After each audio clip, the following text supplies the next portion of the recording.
Hey kids, this is Aaron from the podcast that wouldn't die, and Kevin and I use Zencastr. You think you're better than us, that you're using something else? You're wrong. Zencastr's the place to be. Who are you to deny it? It's now super easy to record a podcast with Zencastr. Log in using your browser and start recording a high-quality podcast right away. Record studio-quality sound and up to 4K video with your guests. Go to zencastr.com/pricing and use our code DIEHARD and you'll get 30% off your first month of any Zencastr paid plan. We want you to have the same experiences we do for all our podcasting and content needs. It's time for you to share your story. Only a fool will give up a chance for a 30% discount.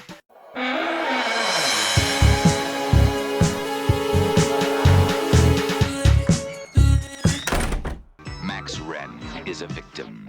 I woke up with a headache. He has been exposed to Videodrome. I've been hallucinating for a while, ever since... What? Since I first saw Videodrome. His brain is already receiving video images. I think that massive doses of Videodrome signal will ultimately produce and control hallucination to the point that it will change human reality. Welcome to the latest episode of the podcast that wouldn't die. I'm your host, Kevin. With me, as always, is Aaron.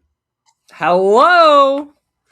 This week, we're discussing the science fiction classic Videodrome. David Cronenberg, one of his other movies, starring James Woods.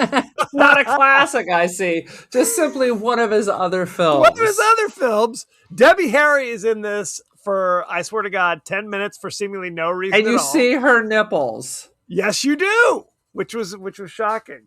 It is, and then there was a surprise. Dude. There was a guy in this I was convinced was Jeffrey Combs from Reanimator, but it is not Jeffrey Combs. It's false Jeffrey Combs from Reanimator. There's always a look-alike.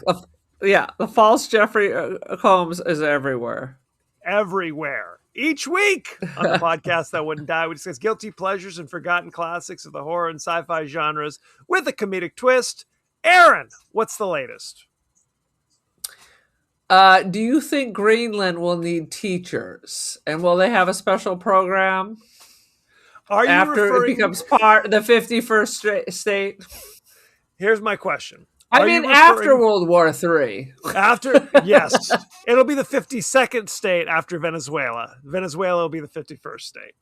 But, Lord. I know. My question to you is, are you referring to the Gerard Butler movie, Greenland 2, where it's post-apocalyptic? Isn't that ironic? It's like the second of the Greenland movies. Yes. So unfamiliar. Now I gotta go check that out because, of course, I like Gerard Butler, but apparently I'm missing a whole swath of his work. I also picked up. Go ahead. No, I was just saying I love Jerry Butler. I love him. I love his fake American accent. I like him less when you call him Jerry. He's Jerry. He's Jerry. Yeah, as far as I'm concerned. I love. I'm cold now. He's got his naturally thick Scottish accent, and when he tries to kind of ease into the American accent, it's I don't know what it is, but it's a breath of fresh air. Let me just say that. What were you going to say? Sorry. I also got a Groupon for $29 to go see The Offspring next week. Are you a big Offspring fan? No, but for $29, I can hear "Pretty Fly for a White Guy."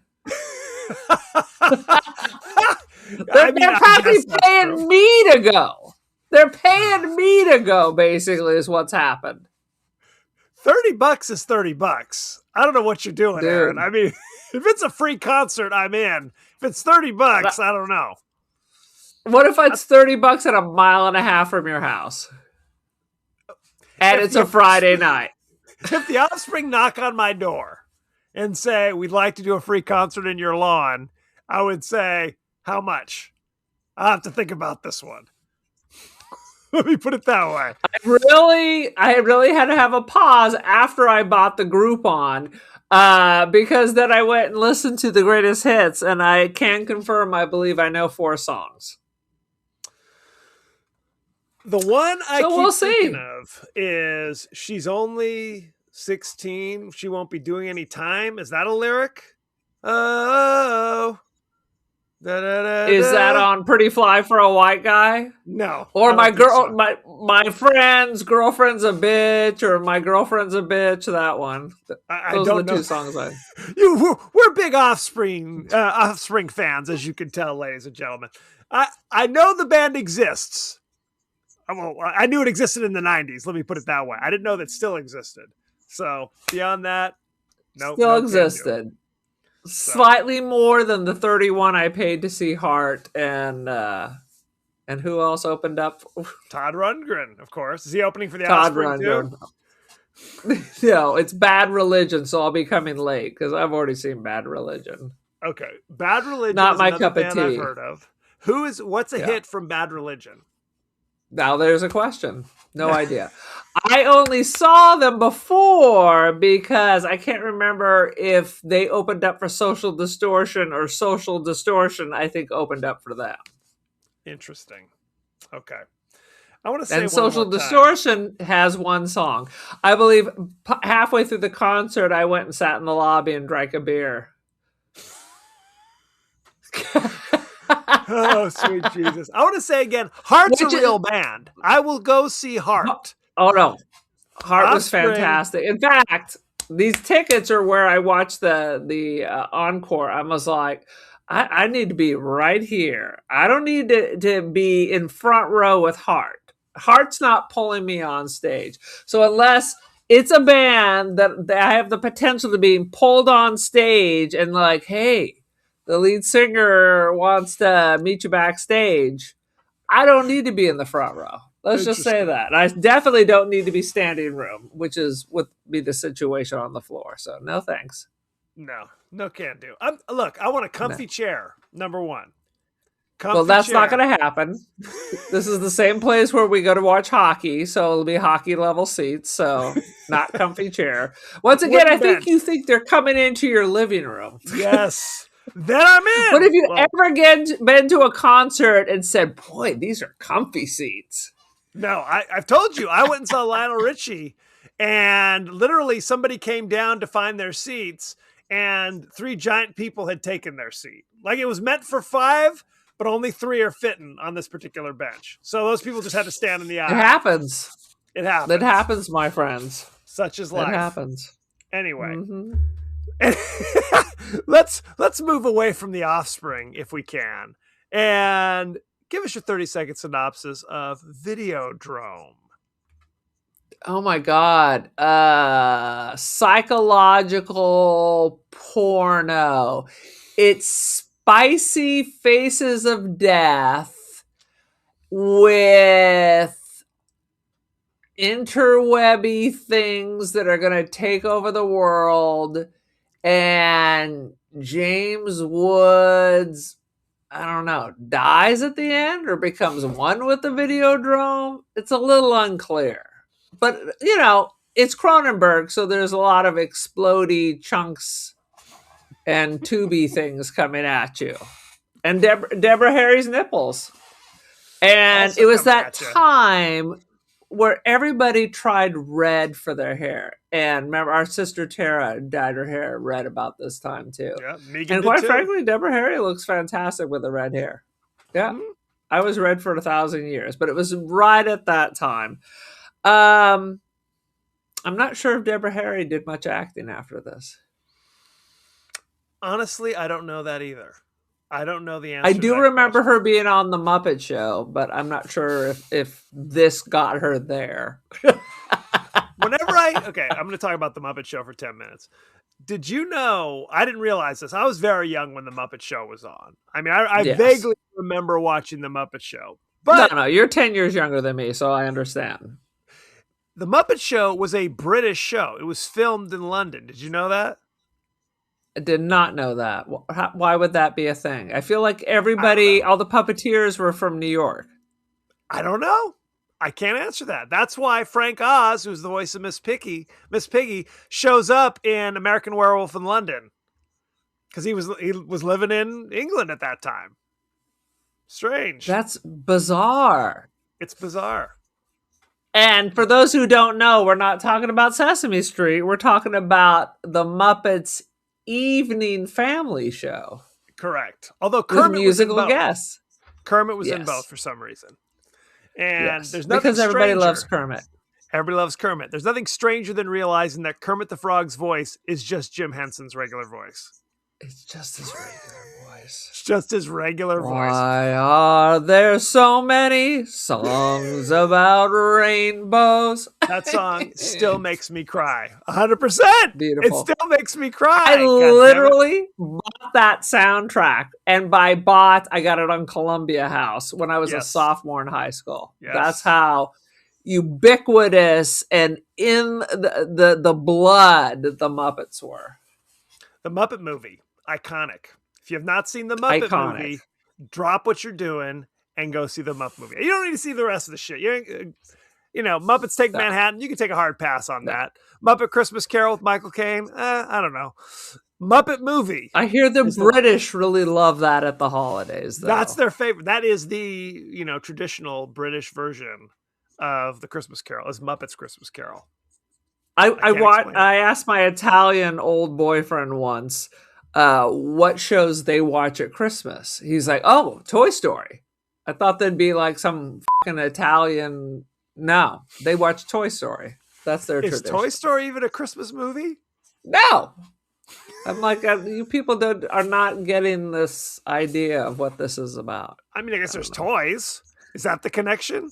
Perhaps that's all it needs. Yeah. Anyway. No idea. On top of that, that movie came out in the 90s. Yes. And literally, I'm talking to someone who is, 60. I'm like, so that's weird. You would have been way too old. Yes, to say the least. In my mind, I'm thinking about when I was a kid. What are the shows you wait for? But okay, I'm not going to argue with people. This is a new year. New year. The United States is growing, adding more states, and I am a new person now. I'm going to drink water every day, and I'm eventually going to get a job in Greenland after the fallout dies off, and, it's just all going to be different now. Good thinking. Good thinking. Anyway, back on the tracks, Aaron, this was your choice, Videodrome.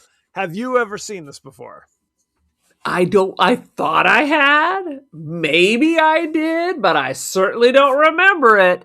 It popped up on TikTok. That's your only connection to it.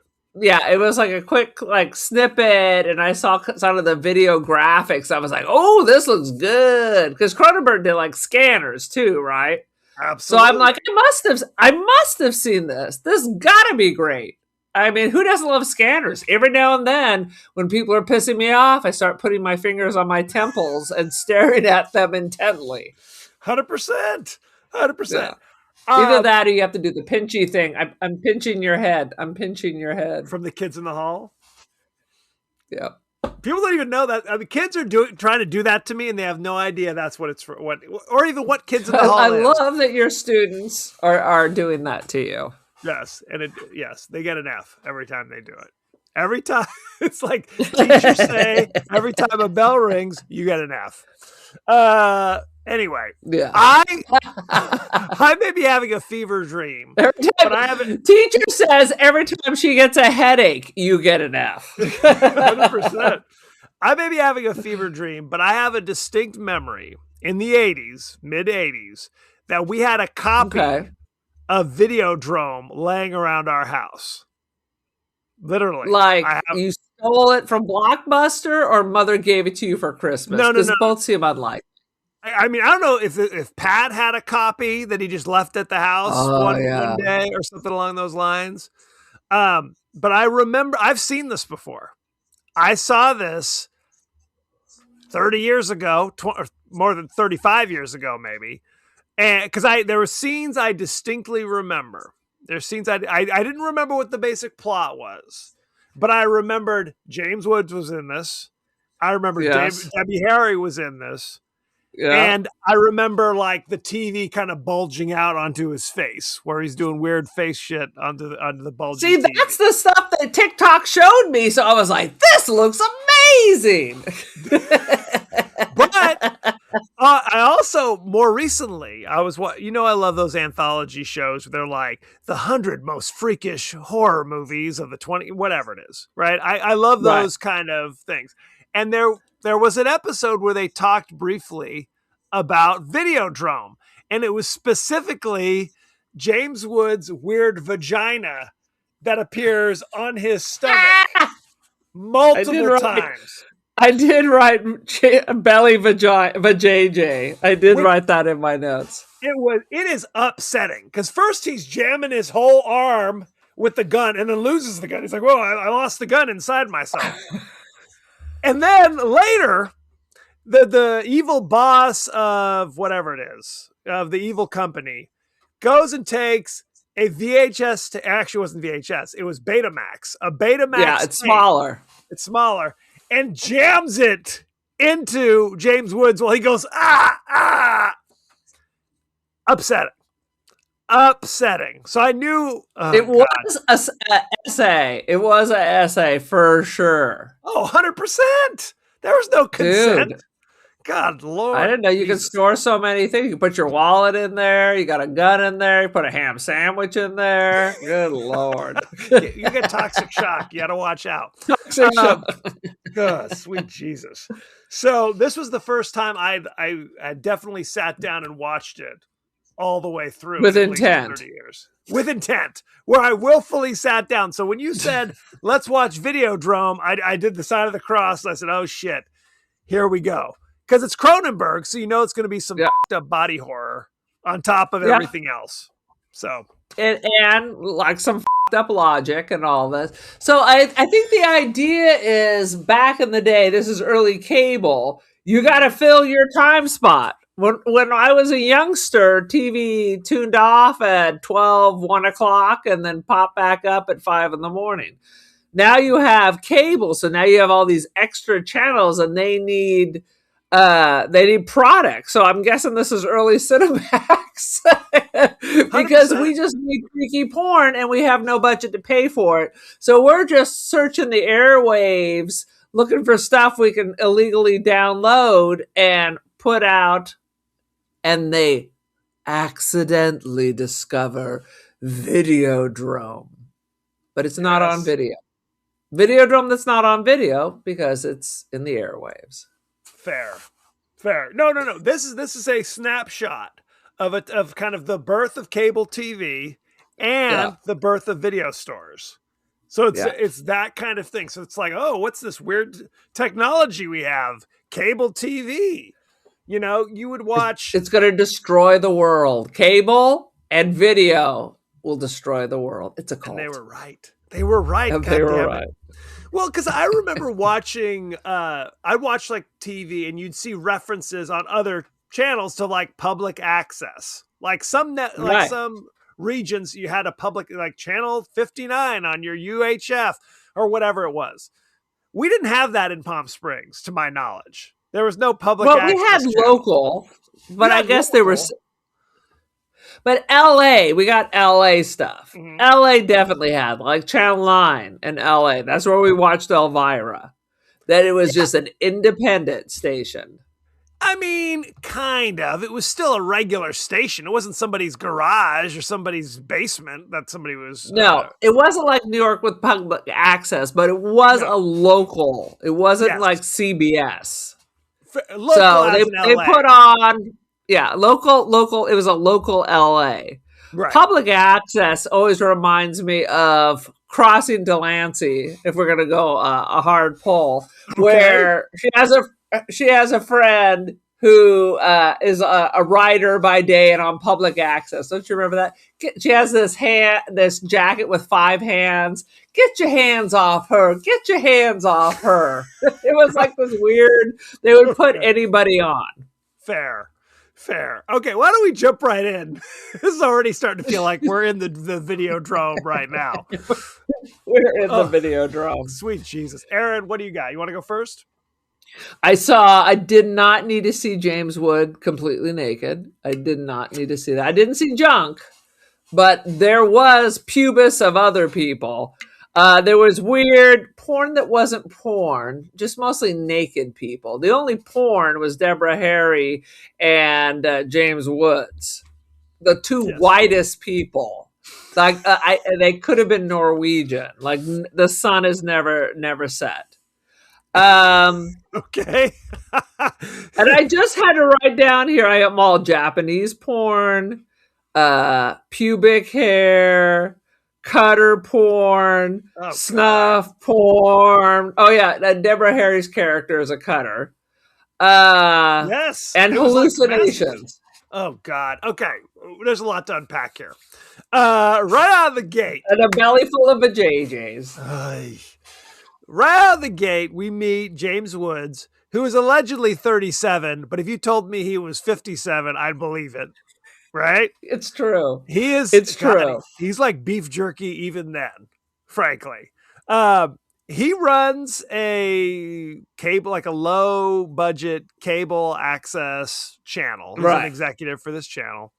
Right. And what they show, Civic TV. Civic TV is the name. Which I guess is based upon something called City TV in Toronto. Like there's actually a similar. So this is Canadian smut. Is that what we're saying? Yes, where it's basically it's again Canada's fault. It's 100%. They're once again to blame.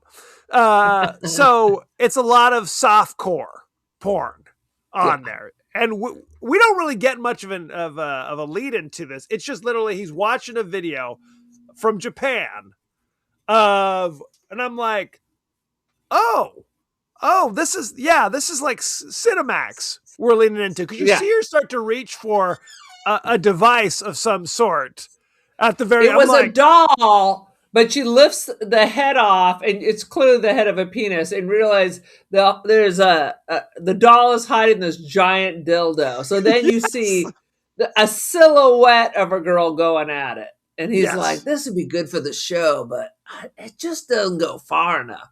So I'm like, what is the show? It's all 5 minutes of any free porn they can find on the airwaves?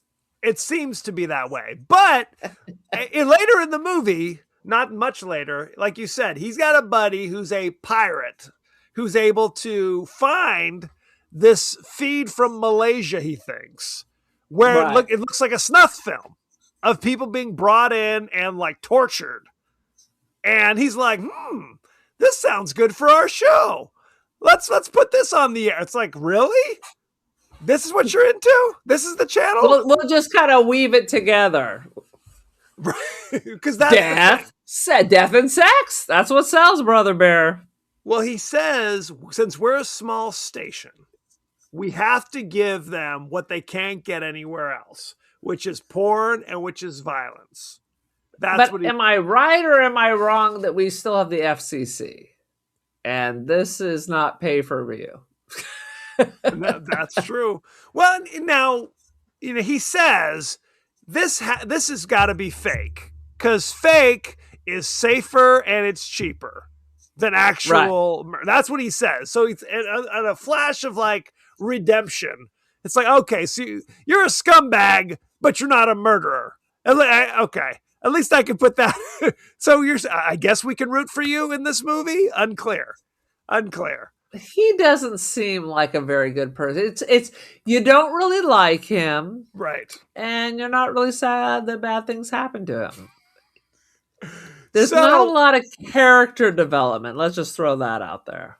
No, and he goes on a talk show with two other guests. One of them's just a head on a TV, essentially. Right. He's the church of he's Brian Oblivion from the church of the convex lens or whatever that was. Whatever. Well, spoiler alert, he's part of the cult of the Videodrome. Well, and he's dead. He's just a videotape. It's old videotapes of this dude's interviews that he gave over the years. Whatever. Also on the interview show is Debbie Harry, who's a radio talk show person. who does interviews and allegedly she helps people, but it's unclear. I'm not exactly sure what the hell she does. And he just stops in the interview and asks her out. His character's quite an asshole. So Yes. then the news interviewer just turns and starts talking to the guy on the TV who seems to be responding, but because they already planned ahead and knew what the questions were years before. Years in advance. Right. She's trying to interview the fucking TV next to her while they're having a side conversation where he's like, well, why did you wear that dress then? Why don't we go out tonight? And you hear them like talking off camera. It's like, would you shut the hell up? I'm trying to give an interview here. God damn it. Yeah. Oh, he was God. a real douchey character. That was ridiculous. And what's funny is I get the sense this is who James Woods is in life. Now, let me say this. Sister Megan, I believe, waited on him when she was working at, I think, Pal Joey or something. I saw him in person. In person. It was. Did he flick a cigarette at you when you walked by? Flicked a cigarette. Well, it's one of those things where it's like, at first you're like, is that who that is? And then you're like, oh, that's absolutely who it is. We were in the desert. It was Pat's bachelor weekend. We were walking into Matchbox, was the name of a bar in the Des, and he walked right out. He's about 5'6", and as grizzled as can be, with crazy dyed hair, and a woman far too young on his arm, in my opinion. Sounds about right. Sounds about right. Now, I want to say I like James Woods. I like James Woods too. When I think not here necessarily, not necessarily in this movie, but he brings it. When he's in a movie, he's bringing it. So again, I will be critical about his politics and many other things, but typically I appreciate him as an actor. Yes. So that night, they're at James Woods' apartment, which is like a freaking flop house. There's like dirty plates everywhere. I don't know if this was a choice. I mean, it must have been a choice. I don't know what they were trying to convey with this choice. Like at the beginning, he's like old pizza that he's nibbling on. That's just an old trash on the counter. I'm like, oh God, you're having a lady over, Debbie Harry, lead singer of Blondie, and you're not going to run a vacuum? Yes. No can do? Not going to tidy up a bit? Can't be bothered. He seems very misogynistic. She can do that after he pleasures himself. Well, after he pleasures himself, 100%. And like you said, he kind of touches her and realizes she's literally cutting herself. She wounds herself, but this is kind of a sex thing. Like they're having sex, and she wants him to like pierce her ears with like a needle. He was running like a cable through her ear. It sounded terrible. It was at first he was kind of appalled, like, "Are you okay? I mean, are you hurting her?" And smash cut, he's in, pulls the needle out of her ear and like licks on the needle with the blood. I was like, yee. No. Is this where we're? And I'm guessing there's no safe sex going on here either. No, this is the 80s. What the hell? What are we doing? Metal Giza. Literally sharing needles.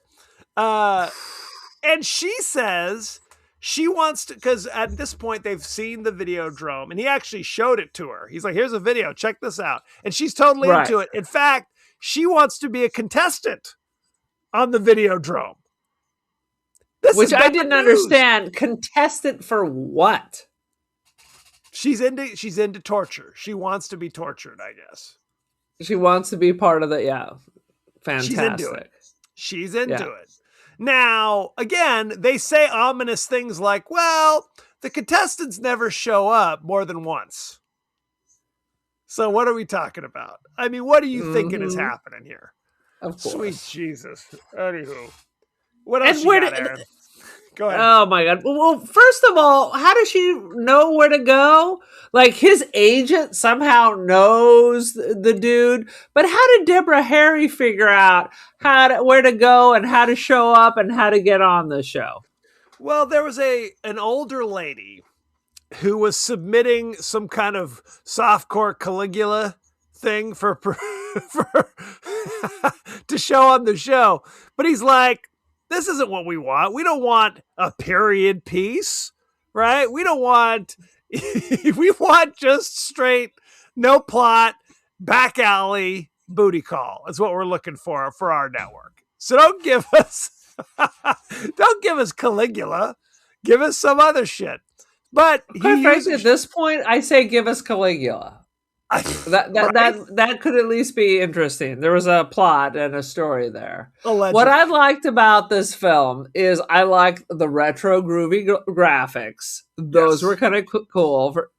I liked some of the special effects. They're so hokey now, like the throbbing Betamax cassette. But I like that. I like the face coming through the TV. Really, it was really kind of like, it's the Cenobites. This is like a Clive Barker. It feels like a Clive Barker ripoff. Yes, 100%. 100%. Long live the new flesh. Unexplained. What the f*** does that mean? Because everybody else, the leader is dead. But does he live on in the Videodrome? I don't know. Unclear. And what's real and what's a hallucination? I think it's all hallucination. Well, okay, here's the thing. They talk about how anybody who watches the video or the stream or whatever eventually gets a tumor in their brain, which causes them to have hallucinations. And then can't we just pop that out? I guess not. So there's a point in the movie where everything is actually happening as you see it.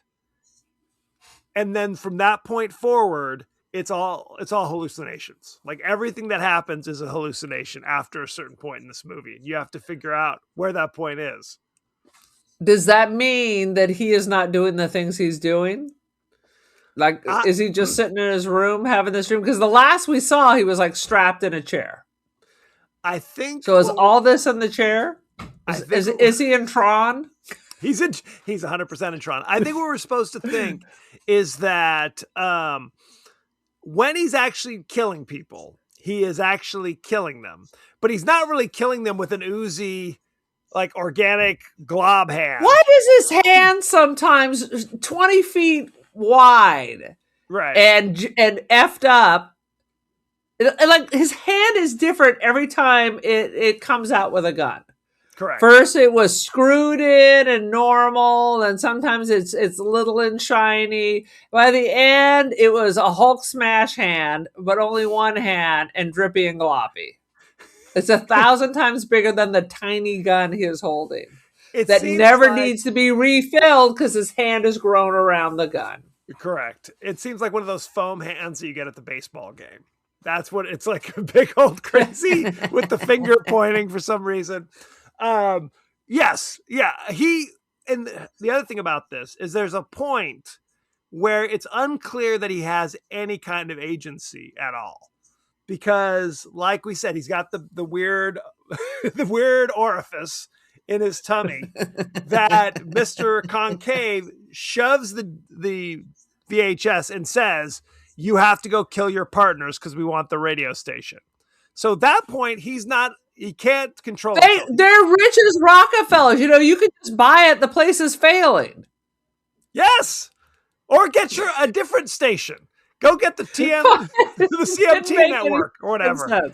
Get it right. I think it's one of these things. It's the 80s and everybody was on cocaine. So they're like, yeah. 100%. So they'll understand. He murders those people, and then he's supposed to go hunt down and murder Belinda Oblivion, or whatever her name is, the daughter of or maybe it's Bianca Oblivion. I don't remember. Murder her. It's Bianca.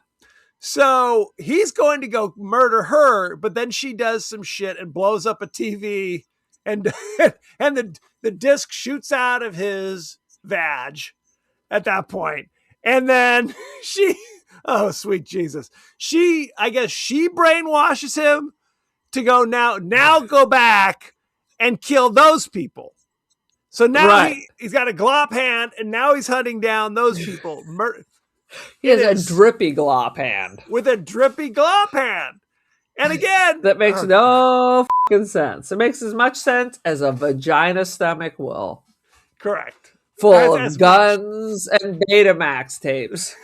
Well, and the thing is, so he hunts down the homie, the evil dude, Dr. Convex or whatever his name is, at a trade I'm gonna show call him Dr. Convex. at a trade show for glasses, because he also moonlights as an optometrist or something.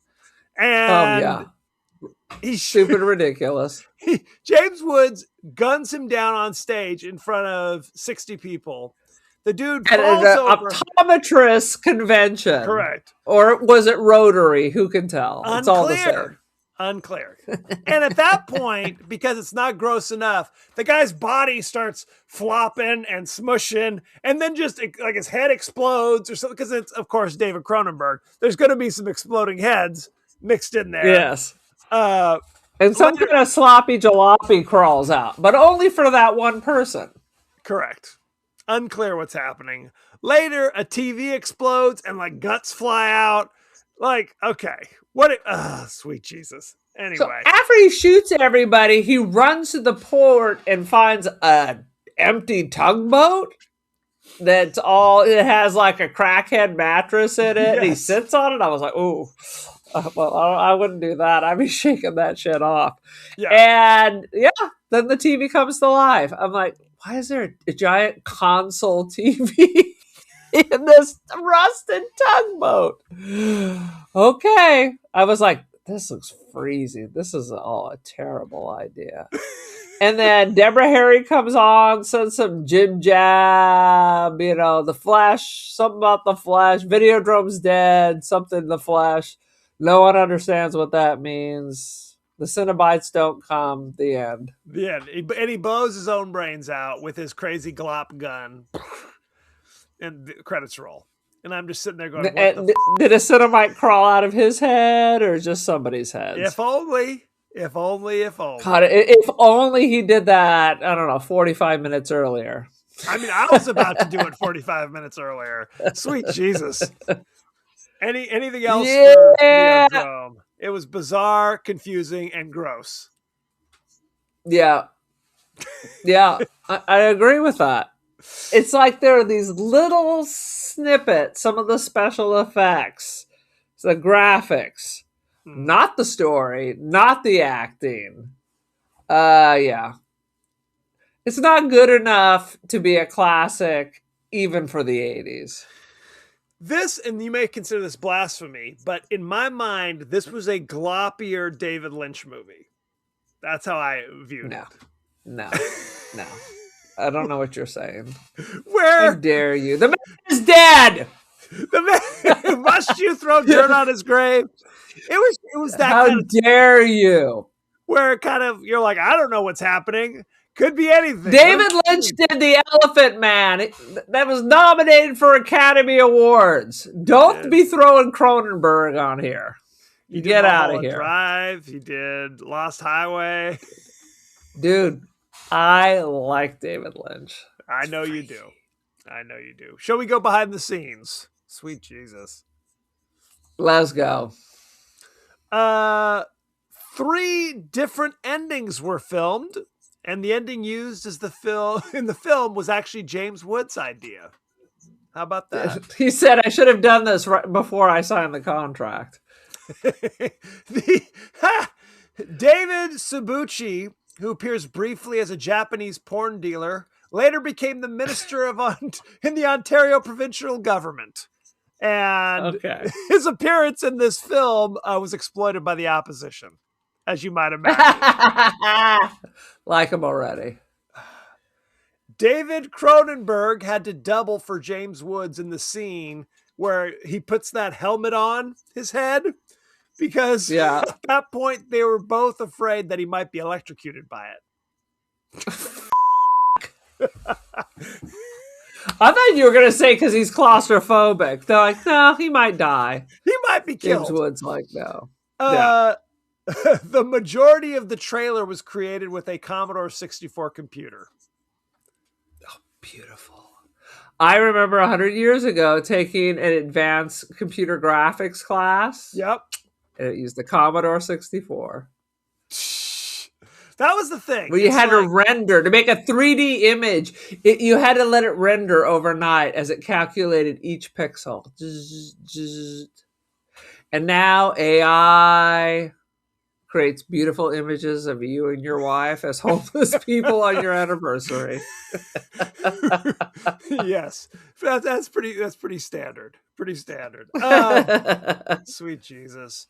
In the cathode ray mission, which we barely spoke about, there was like a homeless mission where people would go in there because they're homeless, so they don't have I feel access like to cathode TVs. ray is the name of a tube for TVs or something. Back when they had those old school TVs, they had cathode ray tubes. Right. So the homeless people would come in not for food or shelter, but to sit in front of TVs. And while they were filming those scenes, the gaffer walked in and casually informed the crew that the power lines to the building were smoking because of the load imposed by all those TV sets playing at the same time. Oh, Lord. All right. Andy Warhol called this movie The Clockwork Orange of the 80s. How about that? How about that? How about just saying nonsense? That's nonsense. Clockwork Orange, no. Can't do it. So much. Andy Warhol may have been a ding-dong. This movie was a huge box office failure when released to theaters. I can't imagine. Can't imagine. That's shocking to me. Shocking, I say. Okay, so here's what David Cronenberg says. That everything that happens in the film is really taking place until Max meets Barry Convex at the spectacular optical front. After that, the director said things become more complicated, but won't specify how. Yeah, because he doesn't know. They never work that quite out. Oh, sweet Jesus. I think it's bizarre, but I guess it's all about the visual. Is that why you would choose that an ophthalmologist would be like the big person in this? I don't know. Maybe he had a brother-in-law. David Cronenberg turned down the offer to make Return of the Jedi to make this movie. Hey, wait a minute. Everybody couldn't have been offered Return of the Jedi because David Lynch was offered that too. I don't know what to tell you. And he chose Dune. They were making bad mistakes left and right. Could they just not find a director? Because I mean, David Lynch was coming off Elephant Man. Cronenberg was coming off as high, is what was happening. That was it. Fair. Coming off as high. When the special effects nothing for real. Don't sue me. When the special effects guru Rick Baker first read David Cronenberg's screenplay, he knew immediately that there are scenes that would be completely unworkable and unaffordable. So there you go. He just looked at it and was just like, we can't do this. We can't do this. You're out of your mind. There were a lot of times you're out of your mind when David Cronenberg was just kind of like, you take care of this. You're special effects. And he's just like, I don't do this. What are you doing? I'm not an alchemist. What do you want? I'm not Dumbledore. Yeah, I need practical effects. I can put some latex on there or something. Let's look at the cast and crew, shall we? Yes. Let's see. Directed by David Cronenberg and written by David Cronenberg, I should say. You know him for The Fly, where he directed it and starred as the gynecologist. How about that? I do like The Fly. You know him for directing Existenz. Are you familiar with that one from 1999? No. Unfamiliar. Dead Ringers in 1988. Now you know I love Dead Ringers. Twin gynecologist Jeremy Irons, sign me up. And he also played uncredited the obstetrician, one of the obstetricians in Dead Ringer. And of course he directed Crash. He's just a regular Hitchcock. Yes. 100%. I saw Crash too. I didn't. Apparently, I've seen a lot of Cronenberg. You did. You've seen many Cronenberg. I didn't see this crash. The one crash I saw was the one that won Best Picture, where it was about, racism, and This isn't the one where they're having sex? this is the one where they're having where they have to have sex while crashing their cars, which is To get different off. Yeah. Yes, that's different. And of course, Cronenberg has been. Oh, wait. The Cronenberg is the crash where they're having sex, right? Yes, I said that. Where they have to crash their car having sex. Well, I was confused. All right. What's the other crash? The one that won Best Picture in the Oscars with Matt Dillon. I thought that was the Cronenberg. No. Are you kidding me? Jesus Christ. Anyway, moving on. I don't even know what Crash to say was to that. good, though. But that might have been, I don't know, that might have been Cronenberg's best. If you say. Cast. We're watching it next week. It's all part of the madness. James Woods played Max Wren. You know him from such things as John Carpenter's Vampires in 1998, which is a horrible piece of shit. Mostly I know him for the lawsuit he had with Sean Young from Blade Runner. That she wouldn't leave him alone. That's he filed a restraining order. That is the craziest shit I have ever heard. Yes, you get a little taste of that, James, and you can't get rid of it. You got James the Videodrome, 100%. Dude, he's got that giant stomach vagina. He can hold your keys. He's got it all. Oh, God, help us all. He was the voice of Hades in Disney's Hercules in 1997. Totally. My kids loved Hercules. I thought it was a lesser. I don't disagree. He was in The Virgin Suicides in 1999. And I do love Sofia Coppola. He was, of course, in Videodrome in 1983. Good. I mean, really, that was his time to shine. That was his time to shine. Oh, sweet Jesus. Let's see. Debbie Harry played Nikki Brand, credited as Deborah Harry. Don't call me Debbie.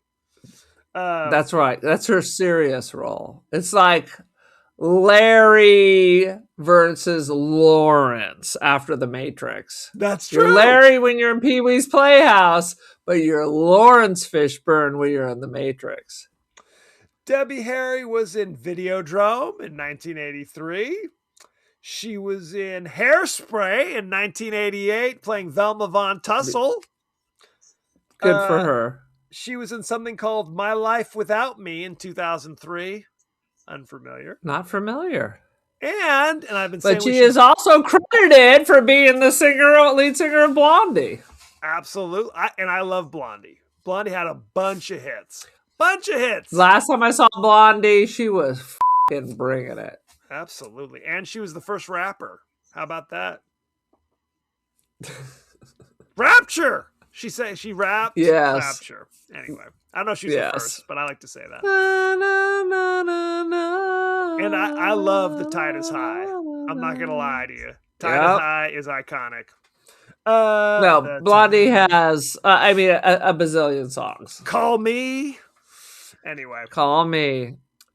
And I never saw that movie. You never saw American Gigolo? American Gigolo. Never saw it. Love it. Love it. I'm an apologist for Richard Gere. I find him very watchable. So there you go. I think he looks like our Uncle Bob in his youth, so I don't want to see relatives having sex or be nude. It's just a personal thing. Fair. The movie I've been trying to get us to do on this show also stars Debbie Harry, Tales from the Dark Side, the movie. So there, she has a big role in that.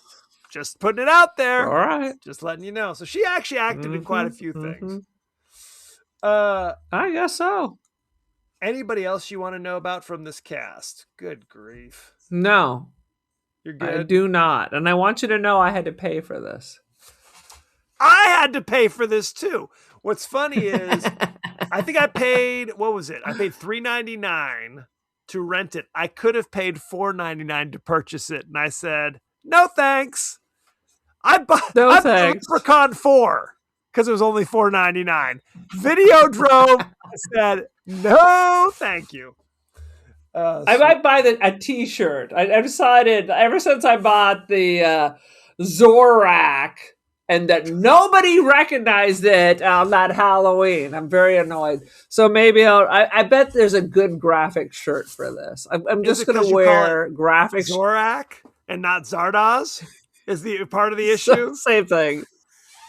No, but I bought the Japanese one because the Japanese T-shirt just had the giant floating head. That's really all I wanted. All the other shirts had Sean Connery in his tearaway outfit. I'm like, no. Let's look at the ratings, shall we? I'm guessing they ain't good. Videodrome currently has on Rotten Tomatoes 83% fresh. Boom! That's bullshit. That's bullshit. Do you know what the audience gave it? Bullshit. 64. 80.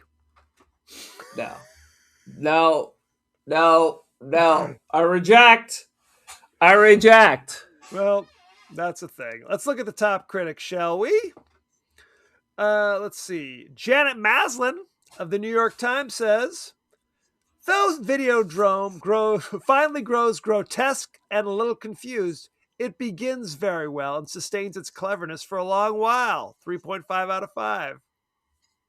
Cleverness. Now, that is not a word I would have used to describe this. Interesting. Okay. Gary Arnold of the Washington Post says, simultaneously stupefying and boring, Videodrome is too extreme a blunder to survive exposure to a justifiably disillusioned horror movie public. I like the cut of that fella's jib. Don't disagree. No notes. Don't disagree. Let's look at our resident in-house movie critic and see what he has to say. AI Let's go. Reed. Videodrome is David Cronenberg. I'm having an episode. Is David Cronenberg at his squishiest? A porno-splattered migraine where TVs breathe, stomachs sprout, VCR slots, and the only thing truly obsolete is common sense. Sweet. Good old AI Rex Reed. That's what he brings to the table. Next step, brother. You need to have your little AI download this as a video. Put a voice to it. I told you have to do that legwork. I don't know how to do things. It's the same chat GBT that I use to create your picture. When you Google it, just tell it to do it as audio. Is that true? Well, then it would just sound like a crazy, like scary voice or something. So what? At least you're not reading it. Well, the only issue, as always, is it's hard to. This is behind the scenes, ladies and gentlemen. It's hard for me to like project outside noises unless I'm holding up my phone to the microphone. Just saying. All right. I've lost interest. Continue. Such is life. What is your rating? I don't know if you noticed this, but I've moved to a 5 number because my choices cannot be contained by 4. So I'm going to give it 2.5 out of 5. Don't need to see it. Would like to steal some of the cool retro graphics, but the movie sucks. Aaron, I'm going to let you know something right now. We've always been on a 5-point scale. No, I used to always be 4. We never did 4. Is that why when I would say 4, you thought that I was giving it an A+? We were always a 5-point scale. Oh my God. It's like a horror story. We were always a horror story. And that's why I was always like, why are you giving this thing a 1? Anyway, okay. Well, now we're starting to speak the same language. God damn it, Aaron. We've gone off the rails. So, I'm sorry, what is your rating for Videodrome? 2.5 out of 5. Let me put my keys in your stomach vagina and a packet of Lucky Strikes while we go into the club. Really, if you have a stomach vagina, you could probably sneak some booze in there too. This is lovely conversation. I'm literally stuck between a 1.5 and a 2 on a 5-point scale. Yeah. Not my jam. It's you get the sense it has something to say, like it's got a message or a theme that it's trying to promote. It's hard for but me to know it's what drunk and it doesn't know what words are. Is that 100%. What you mean? And I hate watching something where I'm just like, I have no idea what's happening anymore. What is going on? Credits are rolling. I mean, you could have rolled credits 15 minutes ago or 15 minutes later. It doesn't matter because it's all nonsense. So I'm going to say I don't even have to know what's going on as long as it's entertaining. As you know, I'm a David Lynch fan. I don't always know what's going on there, but as long as you can keep my attention. But this was not the case. This was not sadly. The case. So I'm going to say 1.75. How about that? No can do. There you go. Hard pass. Fair. Like I said, goodbye. I was not willing to spend an extra $1 to own this film.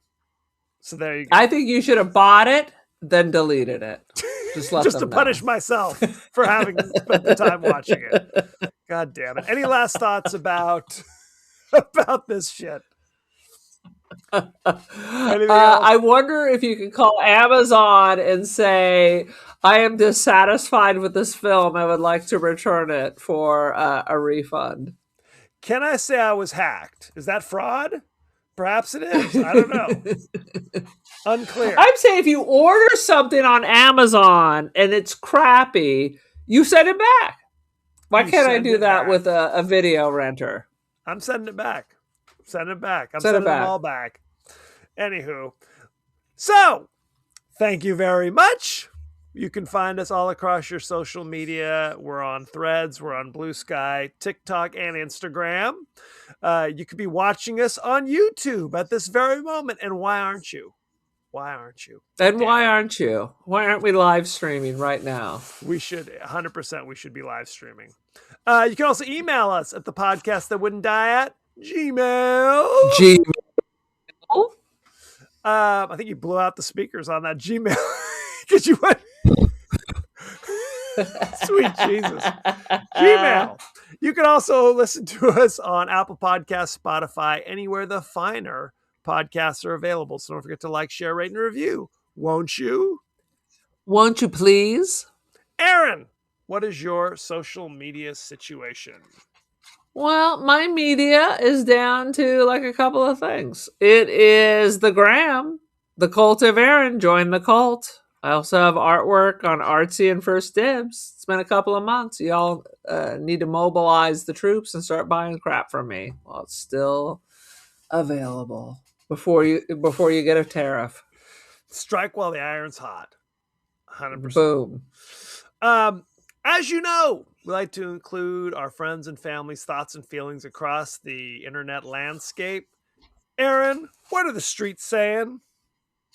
The streets are saying things, and I screen captured it and hope that I can find it. Oh, well, that's fun. Didn't really happen, so I'm going to have to go back to TikTok. Sons of bitches, now I've lost it. So just bear with me while I stall. Dun, dun, dun, dun, dun. You'll have to edit all this out. No, this is all staying, Aaron. Every second. Oh Don't you usually just make it up anyway? What are we doing here? No, but I had one. Here it is. I found one. I had one. Where is it? Oh, oh. All right. Glenn Oaks commented, and this is about Dress to Kill. Ooh. De Palma's great whodunit slasher. And I don't disagree. Frankie Goes to Hollywood. Frankie Goes to Hollywood. No, that's body double. That's body double. It's all the same. It's not all the same. I always say, look, my guilty pleasure movies are often De Palma films. Body Double and Dress to Kill. I think they are hilarious. They make my heart laugh. I enjoy it. And again, I'm going to say it begins and ends with Carrie. Not Sisters. Not The Phantom of the Paradise. Not Blowout. The Phantom of the No. No Fair. to all of those. Fair. But I believe we have reviewed every single one of those films. That's 5 De Palma films that we It's have true. reviewed. I can't imagine how that happened, except that you made it happen. Just you wait. I made it. Just you wait, Henry Higgins. Lost Highway's coming up. I can smell it. Jesus. With Robert Blake, I can't wait. You know, did we watch Flesh for Frankenstein? I don't think we've seen the vampire one, have yes, we? we have. Blood for Dracula. Well, We've done them both, to my perfect. horror. Then we went on God Uncut will- Gems and talked about both of them a second time. Sweet Jesus. Well, thank you. We did it while Udo Kier was still alive. So God Thank you, bless and him. you're welcome. Next week, we're discussing the science fiction horror romp, Parasite from 1982. Now, there's a more recent Parasite that won Best Picture. We're not talking about that one. Is that one about a thing with lots of teeth? It looks like Critter and a tadpole together. If only. Is that the Korean Parasite was the same thing? Now, this movie is important because it's literally Demi Moore's, one of her first performances ever. So this is a Charles Band production. So out of place. She does. She does a good job, but you're just like, why are you in this movie? So how do you watch 1982's Parasite? That's an excellent question. If you want to do it for free, which you will want to do it for free, it's on Canopy, FlixFling, Plex. Jesus, my eyesight's going. Cult, Favesome, Biz, Fossum, a few other things. So that's free. If you are desperate, you can buy it for $2.99 on Amazon Prime, or rent it for 99 cents. You do not do it. Do not spend one goddamn farthing on this if you can help it. No. That's all I'm saying. And I could help it. So there you have it. So check it out. Send in any favorite scenes, favorite quotes, comments, and questions, and we may talk about it on the show. So thank you very much, and be well. Boom.